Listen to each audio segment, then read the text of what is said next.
qui m'a donné envie de monter Aujourd'hui Demain, c'était tout simplement mon besoin. En fait, en tant que végane, j'arrivais pas à trouver ce qu'il me fallait simplement et sans me prendre la tête. En fait, on réunit dans 160 mètres carrés une épicerie, un restaurant et une boutique lifestyle.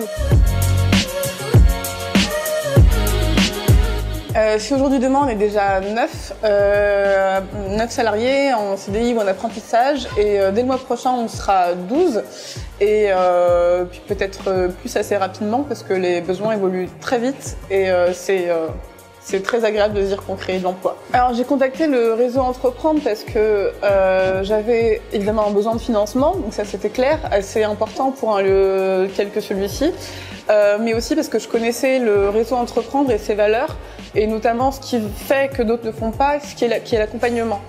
Et en tant que jeune entrepreneur qui ne vient pas d'un milieu d'entrepreneurs, avec mon associé, on s'est dit que clairement ça pouvait faire la différence dans notre expérience et qu'on en avait vraiment besoin d'apprendre des autres. Ce que nous apporte l'accompagnement du réseau Entreprendre, à mon sens, c'est principalement une espèce de garde-fou, en fait, parce que dans une aventure entrepreneuriale, on peut vite se sentir très seul.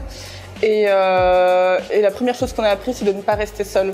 Simplement en posant des questions de la plus précise à la plus générale, on a bien plus de réponses que la simple question avec laquelle on venait au départ. Juste après l'ouverture, qui était une période très compliquée, très fatigante physiquement et psychologiquement. Et on avait eu quelques petits problèmes de staff, de management. Et on était complètement démunis, clairement, et un petit peu à bout. Et du coup, on a appelé un petit peu en catastrophe notre mentor. Et il a su nous rassurer, il a su nous apporter des réponses, mais surtout, il nous a expliqué que lui aussi était passé par là.